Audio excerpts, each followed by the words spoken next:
అన్ని రాజకీయాలు ఒక్కొక్కళ్ళు చెప్పుకోవటం అన్నీ సహజం. సో నేనేం చేశాను, నేను ఎలా చేశాను అనేది ప్రజలకు తెలుసు, నాయకులకు తెలుసు.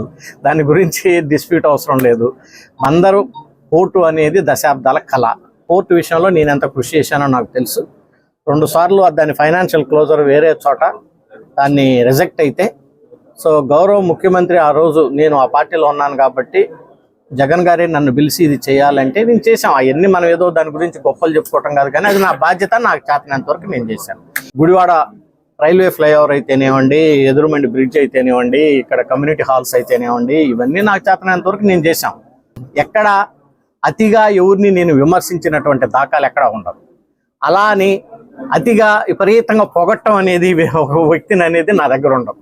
నాకు తెలిసిందల్లా అభివృద్ధి చేయటం. డాక్టర్ భోగరాజు పట్టాభి సీతారామయ్య మెమోరియల్ ఆయన మన మచిలీపట్నానికి సంబంధించి ఆంధ్ర బ్యాంక్ని దాదాపు 100 సంవత్సరాల కిందట స్థాపించినటువంటి వ్యక్తి. దాన్ని ముఖ్యమంత్రి గారి చేత 2 ఎకరాల స్థలాన్ని కేటాయించి, అలాగే Andhra bank, union bank of India 2 merge అయినాయి కాబట్టి వాళ్ళ ద్వారా తీసుకొచ్చి ఆ చైర్మన్ కూడా తీసుకొచ్చాను నేను, రాజకిరణ్ రాయ్ గారు. ఆ స్థలాన్ని చూసాం, అన్నీ చేశాం. కానీ ఏం జరిగింది అనేటువంటిది మీ అందరికీ తెలుసు. అలాంటి పనులు చేయటం ద్వారానే నాకు విరక్తి కలిగి నేను దాదాపుగా డిసైడ్ అయ్యాను, ఇట్లాంటి ఒక అభివృద్ధి చేసేటువంటి కార్యక్రమాల్లో ఈ రకంగా అడ్డు తగులుతున్నారు ఎందుకు మనం అనేటువంటి విషయాన్ని కూడా నాకు మనస్తాపనకు గురి చేసింది. డెఫినెట్గా ఇప్పుడు పై వాళ్ళకి తెలుసు, పక్కన ఉన్నటువంటి పార్టీ ఆఫీసు దీనికంటే స్థలం తర్వాత కేటాయిస్తే ఆ బిల్డింగ్ కూడా అయిపోయింది. దేనికి అంత బిల్డింగ్ ఇక్కడ వైఎస్ఆర్సీపీ కాంగ్రెస్ పార్టీకి 2 ఎకరాల్లో ఆఫీస్ అవసరం.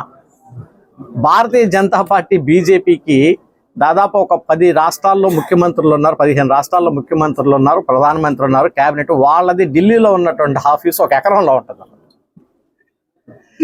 ఇక్కడ మరి దేనికో మరి నాకైతే అర్థం కాదు. సరే కట్టుకున్నారు వాళ్ళు. భోగరాజు పట్టాభి సీతారామయ్య దాని గురించి కట్టుకోవటంలో అంత ఎదుర్కోవాల్సినటువంటి అవసరం ఏముంది, అంత అడ్డుపడాల్సినటువంటి అవసరం ఏముంది? అది నేను యాక్చువల్గా నేను ఎస్టిమేషన్ వేపించి నేను ఒకటి వేరే ఒక సెంట్రల్ గవర్నమెంట్ దగ్గర నుంచి తీసుకొస్తానని చెప్పేసి నేను ఆ వర్గానికి చెందినటువంటి అంబేద్కర్ యొక్క అసోసియేషన్ వాళ్ళ దగ్గర కలిసి నేను పిలిపించి మాట్లాడితే అతను దాన్ని అనేక విధాలుగా అడ్డు తగిలారు. ఇప్పుడు అది ఎట్లా ఉంటుందంటే, ఒకళ్ళు చేయరు, ఇంకొకళ్ళు చేస్తేనేమో చేయనీరు. సో ఏదన్నా ఉంటేనేమో దాన్ని గందరగోళాలు చేయటం, ప్రజల్లో ఇది చేయటం, ఇవన్నీ కూడా జస్ట్ అఫ్కోర్స్ ఇవన్నీ ప్రజలు చూస్తూనే ఉంటారు. ఇంకా టైం పెద్దగా లేదు కదా, రానున్న టైంలో ప్రజలు ఏ నిర్ణయం తీసుకుంటారో మీరు చూస్తుంటారు. ఇవన్నీ పబ్లిక్లోకి విపరీతంగా తీసుకెళ్లాల్సినటువంటి బాధ్యత మాకుంది. ఎక్కడ 3 రంగుల జెండా రెపరెపలాడింది అన్న మనకు మొట్టమొదటిగా గుర్తుకొచ్చి రావాల్సింది పింగళెంకయ్య గారు, మన బట్ల పెనమేరు, మన మోమండలో ఆయన పేరు మీద మెడికల్ కళాశాల పేరు ఆయన పెట్టమని నేను ముఖ్యమంత్రి గారికి లెటర్ రాశాను. లెటర్ రాస్తే ముఖ్యమంత్రి గారు కూడా దాని గురించి ఎక్స్ప్లెయిన్ చేసిన తర్వాత పింగళెంకయ్య గారు పెడితే మనం జాతికి గౌరవం ఇచ్చినట్టు ఉంటారు సార్ అని చెప్తే ఇక్కడ ఉన్నటువంటి శాసనసభ్యుడు దాన్ని అడ్డు తగిలాడు. ఇప్పుడు నేనేమన్నా మా తాతగారి పేరు పెట్టమనో లేకపోతే ఇంకొకరి పేరు పెట్టమని నేనేం అడగలేదు కదా.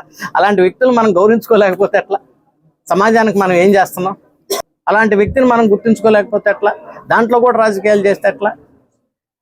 మున్సిపాలిటీకి నేను కేంద్రం నుంచి ఒక సర్వే కమిటీ వచ్చింది. ఇక్కడ ఆ కమిటీకి వచ్చేసి మొత్తం మనకి సముద్రానికి నేలకి మట్టానికి డిఫరెన్స్ ఉంది, ఆ డ్రైనేజ్ వ్యవస్థ వర్షాలు వస్తే పడుతున్నాయి అని చెప్పి వాళ్ళు డైరెక్ట్గా అర్బన్ డెవలప్మెంట్ మినిస్ట్రీ వాళ్ళు మున్సిపాలిటీకి లెటర్ రాసి మేము టెక్నికల్ టీం వస్తాము, దీని మీద స్టడీ చేస్తాము, తర్వాత ఫండ్స్ ఇస్తామంటే మీరు రావద్దని చెప్పేసి వీళ్ళు అడ్డుకుంటున్నారంటే ఇవన్నీ మరి మచిలీపట్నం ప్రజలు అర్థం చేసుకోవాలి.